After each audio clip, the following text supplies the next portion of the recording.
Hello dear friends, welcome to Sobhita Agarwal classes. हमारा topic चल रहा है एडियम्स और फ्रेजेस। काफ़ी अच्छा ये टॉपिक है और सभी कंपटीशन के एग्ज़ाम के पॉइंट ऑफ व्यू से बहुत ही इंपॉर्टेंट टॉपिक है। और ये यहाँ पर हम डिस्कस जो करेंगे 1000 से ज़्यादा को डिस्कस कर रहे हैं। इससे पहले कि 2 ऑलरेडी लेक्चर अपलोड हो चुके हैं और जिसने वीडियो नहीं देखी है डिस्क्रिप्शन में आपको लिंक मिल जाएगा, वीडियोज़ देख लेना जाकर।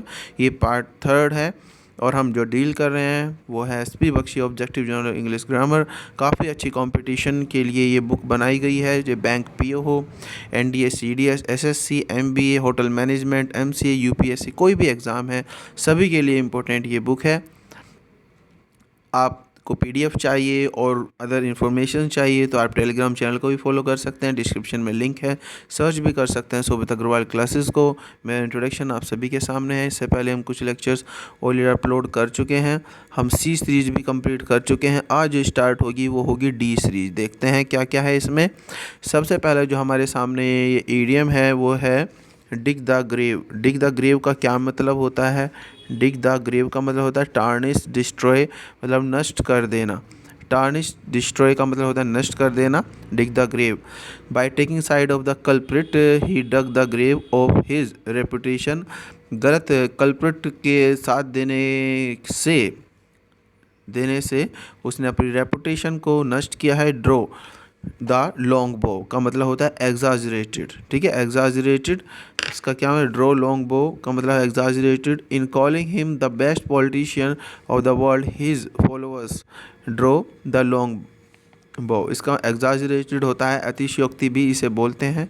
बेस्ट पॉलिटिशियन उसे कहना, संसार का सबसे बेस्ट पॉलिटिशियन कहना एक तरीके से एग्जाजरेटेड कमेंट है। डाई इन हार्नेस का मतलब होता है कि कोई व्यक्ति मर जाए कार्य करते हुए या ड्यूटी परफॉर्म करते हुए। जब कोई व्यक्ति मर जाए तो डाई इन हार्नेस इसे बोला जाता है, हार्नेस इसे बोला जाता है। डच करेज का मतलब होता है ब्रेवरी। कोई भी व्यक्ति ब्रेवरी का कार्य करे लेकिन वो अल्कोहलिक इन्फ्लुएंस के अंडर करे उस कार्य को। Drunkards often induce in Dutch courage and boast of their imaginary qualities. जो ड्रंकयार्ड होते हैं, पियक्कड़ जो व्यक्ति होते हैं, वो ब्रेवरी दिखाते हैं अल्कोहल इन्फ्लुएंस के अंडर में और इमेजनरी क्वालिटीज़ की अपनी डींग हाँकते हैं। डेयर डेविल का मतलब होता है फियरलेस पर्सन। डेयर डेविल का मतलब है फियरलेस पर्सन। कोई व्यक्ति जो फियरलेस हो उसे बोला जाता है डेयर डेविल। इसी तरीके से नया वर्ड है डेड ब्रोक का मतलब पेनीलेस। पेनीलेस का मतलब जब कोई टूट जाए या फिर जिसके पास कोई भी धन चुकाने के लिए ना हो, बैंकरप्सी भी से बोल सकते हैं आप। On account of the reckless spending he is dead broke these days. वो बैंकरप्ट है इस समय और उसका दिवाला एक तरीके से निकल गया है क्योंकि उसने रेकलेस स्पेंडिंग की। डाउन एंड आउट का मतलब होता है पुअर एंड रूइंड। जो व्यक्ति पुअर हो और नष्ट हो चुके हों, डाउन एंड आउट उसे बोला जाता है। आफ्टर स्लम्प इन शेयर मार्केट, स्लम्प होता है नीचे गिरना। He is down and out these days, वो पुअर है, रूइंड है। ड्रैकोनियन लॉ का मतलब होता है एक्सट्रीमली सीवियर लॉ। जब कोई लॉ बहुत ही ज़्यादा सीवियर हो, बहुत ही ज़्यादा कठोर जो कोई लॉ हो उसे ड्रैकोनियन लॉ से कहते हैं। During emergency 1975 government impose draconian laws subdue opposition. Subdue होता है नीचे करना, हराना, डाउन करना। अपोजिशन को डाउन करने के लिए ड्रैकोन लॉ लगाए गई 1975 में। डाई हार्ड का मतलब होता है परसिस्टेंट इन स्ट्रगल। जब कोई व्यक्ति टिका रहे अपने संघर्ष में। डाई हार्ड का मतलब होता है जब कोई व्यक्ति अपने संघर्ष में टिका रहे या अपनी बात पर जो टिका रहे, जो बदलता ना हो, वो होता है die hard. He is die hard person will not easily surrender. वो एक परसिस्टेंट स्ट्रगलर है और वो ईज़िली सरेंडर नहीं करेगा अपने आप को। डेज ऑफ रेकनिंग का मतलब होता है time to give for one's actions, give answer. जब अपने कार्य को तुम्हें उत्तर देना हो, जब तुम कोई कार्य किया हो और उसकी रिस्पॉन्सिबिलिटी तुम्हें उठानी हो, या फिर जो उसका एक तरीके कर्मा जिसे बोलते हैं हम, जैसे आप अच्छा करेंगे तो अच्छा मिलेगा, बुरा करेंगे तो बुरा मिलेगा। जब कोई ऐसा समय आए कि आप अपने कार्य को भोगें, उसे कहा जाता है days of reckoning. You may commit crime after crime but days of reckoning are never far off. कि डेज ऑफ रेकनिंग अंतिम समय भी इसे बोला जाता है जब धरती का प्रलय आता है उस समय के लिए भी बोला जाता है days of reckoning. Down in mouth का मतलब होता है आउट ऑफ एलिमेंट्स, जब कोई व्यक्ति दुखी हो, बिल्कुल डिजेक्टेड मूड हो। Now days he is down in the mouth because he suffered heavy loss in business, business में हैवी लॉस होने के कारण वो आउट ऑफ एलिमेंट्स है, दुखी है। डॉग इन मैनेजर का मतलब होता है a person who prevents other from enjoying what he himself can not, एक व्यक्ति दूसरे को एंजॉय करने के लिए रोकता है जिसमें कि वो खुद उस एंजॉय को नहीं कर सकता। मतलब अगर मैं एंजॉय नहीं कर सकता तो मैं भी नहीं करने दूंगा। डॉग इन मैनेजर होता है।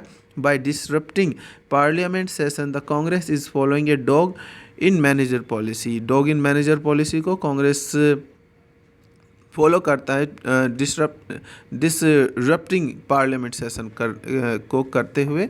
Congress is following a dog in manager policy.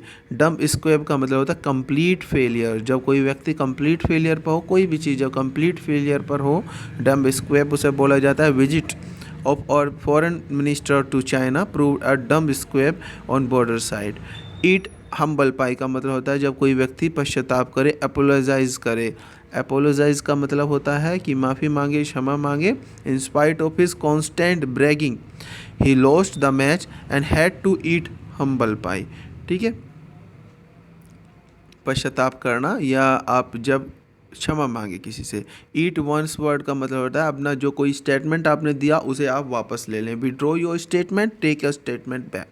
I want my friend to be very careful in her speech otherwise she would have to eat her own words. मैंने अपने मित्र को वार्न किया कि careful रहना speech में, नहीं तो तुम्हें क्या करना पड़ेगा, अपने शब्दों को वापस लेना पड़ेगा। एंड इन स्मोक फियास्को का मतलब होता है come to nothing, almost nothing. And in smoke धुएं में उड़ जाना, एक तरीके से आप इसे देख सकते हैं। कम टू नथिंग बिल्कुल ख़त्म, कोई भी किसी भी तरीके से कोई भी यूज ना होना, come to nothing. He spoke a lot but his new film but it all ended in smoke and it flopped on box office. Egg on का मतलब होता है अर्ज करना, किसी को प्रोत्साहन करना, किसी को उकसाना। Captain egged the players on to continue to play fall till the end of the match. तो यहाँ पर कैप्टन क्या कर रहा है, एग ऑन कर रहा है। ठीक है, उकसाना या फिर किसी को अर्ज करना, प्रोत्साहित करने के लिए भी इसे यूज़ कर सकते हैं। एक आउट का मतलब होता है supplement income, supplement income to eke out his income. He also work as a part time accountant in the evening. अपने इनकम को सप्लीमेंट देना मतलब अपने इनकम को और बढ़ाना। अपने इनकम को बढ़ाने के लिए वो अपने पार्ट टाइम अपने काम के साथ अकाउंटेंट का काम भी करता है पार्ट टाइम। एक आउट का मतलब होता है। Every dog has his day का मतलब होता है कि गुड फॉर्चून आएगा, चाहे वो लेट आए या भगवान के घर देर है अंधेर नहीं, ऐसे भी सब बोल सकते हैं। Every dog has his day का मतलब ये भी है गुड फॉर्चून कम्स सूनर और लेटर, कि अच्छा भाग्य जरूर आता है, दुख के बाद सुख जरूर आता है, अच्छा भाग्य जरूर आता है, चाहे वो देर में आए थोड़ा या थोड़ा जल्दी आ जाए। Don't be disappointed, it is truly said that every dog has its day। Ever and anon का मतलब होता है नाउ एंड देन, ओकेजनली भी कह सकते हैं, समटाइम, बहुधा। He visit his parents ever and anon. I was का मतलब होता है प्रेटेंस करना, दिखावा करना, बहाना करना। My friends promise to help me just proved and I was. Flesh and blood का मतलब होता है human nature. Flesh and blood काफ़ी यूज होता है ये word. People in some villages are so poor that their suffering are more than a flesh and blood can endure. जो people होते हैं कुछ गांव में इतने गरीब होते हैं कि उनकी जो सफरिंग होती है ह्यूमन नेचर इतना एंड्योर सहन भी नहीं कर सकता, इतना उनकी सफरिंग होती है। फिश इन ट्रबल्ड वाटर, तो किसी की परेशानी का फ़ायदा उठाना। To take advantage of the trouble of others, दूसरे की समस्या का फ़ायदा उठाना, वो होता है fish in troubled water. Follow suit का मतलब होता है act in like a manner, एक manner, to act in a like manner. If you don't obey your elders your children will not follow suit. Follow suit का मतलब इसे हिंदी में बोलते हैं अनुसरण करना। ठीक है, फॉलो सूट का मतलब होता है अनुसरण। यदि तुम अपने एल्डर्स का आप आज्ञा का पालन नहीं करेंगे तो क्या होगा, फिर वो आपके बच्चे भी आपकी आज्ञा का पालन नहीं करेंगे। फॉल फ्लैट का मतलब होता है कोई अप्रभावी, have no effect. Minister speech fell flat on the audience, audience पर कोई भी प्रभाव नहीं हुआ, निष्प्रभावी से कह सकते हैं। फाइट स्काई का मतलब होता है टू अटेम्प्ट टू अवॉइड और थिंग ऑफ पर्सन, किसी व्यक्ति या वस्तु से बचाव करना, फाइट स्काई ऑफ होता है। Fabian policy policy in delaying decision making, जब अपने अंदर पावर ना हो और आप पॉलिसी को, कोई भी पॉलिसी हो जिसमें कि डिसीजन जो है आप डिले करते हो, जैसे कि आपकी भर्तियाँ, चाहे वो टीजीटी पीजीटी की हो, एनवीएस की भी, कोई भी भर्तियाँ हैं, वो क्या होता है, Fabian policy. Politician generally follow a Fabian policy in order to keep everyone satisfied.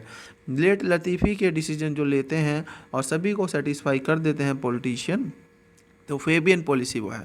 For no rhyme no reason any reason whatsoever, Seema did not appear for her final examination for no rhyme or reason, बिना किसी कारण के, any reason whatsoever, ठीक है। for no rhyme no reason, बिना किसी कारण के, ऐसे कह सकते हैं इसे। Seema did not appear for her final examination for no rhyme or reason। Fight to the finish, कोई भी ऐसी फाइट, अब जैसे कोई आदमी परेशान हो जाए कि अब हम इसे का खात्मा ही करेंगे, कोई भी फाइट हो, चल रही हो, अगर आप बिल्कुल अंतिम प्रहार जब करते हैं ख़त्म करने के लिए, उसे कहा जाता है fight to finish, fight to end. Indian army has war to fight to the finish and turn every intruder out of Indian territory.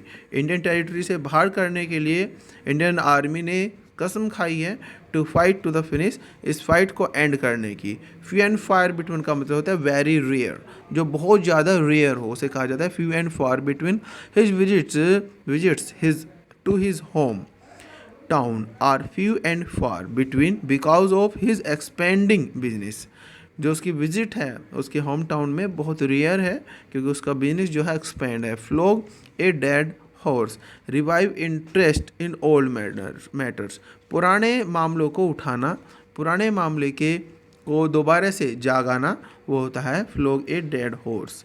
Rivals always flog a dead horse to insult their enemies, अपने enemies की बेइज्जती करने के लिए जो rivals होते हैं वो हमेशा पुराने मुद्दों को उठाते रहते हैं। फुल एरेंड का मतलब होता है यूजलेस अंडरटेकिंग, बेतुका, फालतू का या जिसका कोई यूज़ ना हो, फुल एरेंड बोला जाता है। His visit to States to earn money prove to be fool errand. Fall off का मतलब होता है क्वेरल, लड़ाई करना, झगड़ा करना। फ्लाई ऑफ द हैंडल का मतलब होता है जब कोई व्यक्ति अपना आपा खो दे, टू लूज़ वंस टेम्पर, अपना आपा खो देना, fly of Henle. French leave का मतलब होता है जब आप एब्सेंट हो बिना किसी परमिशन के, वो होता है French leave. Those who take French leave should not be pardon, जो बिना अनुमति के छुट्टी लेते हैं उन्हें क्षमा नहीं देनी चाहिए। फेयर एंड स्क्वायर का मतलब होता है साफ सुथरा, upright. Feather one's on nest का मतलब क्या होता है, to provide first for oneself. कोई भी व्यक्ति कुछ भी कार्य करे तो उसमें जो सबसे पहले शुरुआत करे अपने आप को प्रोवाइड करने की, अपने आप का फ़ायदा पहले अपना भला फिर जग का भला, ऐसा भी आप बोल सकते हैं। To provide first for oneself. और leaders are busy feathering their own nest and have no concern for the poor, जो अपना भला ही सोचते रहते हैं, लीडर्स जो होते हैं अपने आप को ही पहले प्रोवाइड कराते हैं और गरीबों के बारे में कुछ नहीं सोचते। From pillar to the post का मतलब क्या होता है, to pillar to the post का मतलब होता है rush in all directions and suffer much harassment, कि हर एक तरफ भागना अपनी समस्या को सुलझाने के लिए, लेकिन सफरिंग होना बेइज्जती का, हैरेसमेंट का, वो होता है from pillar to the post. You may rush from pillar to post but you stand no chance of getting what you want without a bribe. तो हर तरफ दौड़ सकते हो लेकिन क्या होगा, तुम अपना कार्य नहीं करा सकते जब तक तुम कोई ब्राइब, कोई घूस ना दे दो। फुट द बिल का मतलब होता है बियर द एक्सपेंसेस, जो एक्सपेंसेस को सहन करे, फुट द बिल होता है वो। फेयर वेदर फ्रेंड होता है सुख का साथी, सेल्फिश फ्रेंड जो सिर्फ सुख में आपके साथ हो, दुख में आपके साथ ना खड़ा हो। फ्लैश इन द पैन का मतलब होता है सडन सक्सेस, किसी व्यक्ति को जब अचानक से समृद्धि या सक्सेस मिल जाए, फ्लैश इन स्पैन होता है। Fit to hold a candle to का मतलब होता है match for, equal in quality. Fit to hold a candle to का मतलब होता है मैच फॉर, बिल्कुल किसी के योग्य होना, समान गुणों का होना। He is the son of a famous writer but he is not fit to hold a candle to his father. वो अपने पिता के इक्वल नहीं है। वो फेमस राइटर का बेटा है लेकिन अपने पिता के इर्द गिर्द नहीं है, ना ही उसकी कोई तुलना है, ना ही उसके मैच है। फोर्थ स्टेट का मतलब होता है प्रेस, अपने लोकतंत्र का चौथा स्तंभ किसे कहा जाता है? Press. Feather in one's cap का मतलब एडिशनल सक्सेस, कि अगर आपके पास कोई चीज़ हो और फिर उसे और आप कुछ और अचीव कर लें तो फेदर्स वंस कैप होता है। His success in MA exam has added a new feather in his cap. Fly in the face of का मतलब डिफाई करना, किसी की अवज्ञा करना, सामने वाले को डिफाई करना या फिर उसकी अवज्ञा करना या उसका इंसल्ट या उसकी बात ना मानना। It is disobedience on the part to fly in the face of the orders of the principal के ऑर्डर्स को डिफाई करना क्या है? योर डिसओबीडियंस है। तो एफ सीरीज हमारी जो है वो कंप्लीट हो गई है। फिर इसके बाद अब जी सीरीज स्टार्ट करेंगे। चलिए ठीक है, आई होप आपने वीडियो को एंजॉय किया होगा, नए नए कुछ इडियम्स आपको पता चले होंगे। तो सेशन को एंजॉय किया है तो आप सब्सक्राइब जरूर कर लें चैनल को और बेल आइकन जरूर प्रेस कर लें ताकि आने वाली वीडियो का नोटिफिकेशन आपको मिलता रहे। और टेलीग्राम चैनल को भी ज़रूर फॉलो कर लें। और इससे पहले जो 2 वीडियो अपलोड हुई हैं उसका डिस्क्रिप्शन में आपको लिंक मिल जाएगा, अलग से इसकी प्लेलिस्ट भी बना दी है, तो उसे भी ज़रूर फॉलो कर लें। Thank you very much. Stay tune with Sobit Agarwal classes. Bye.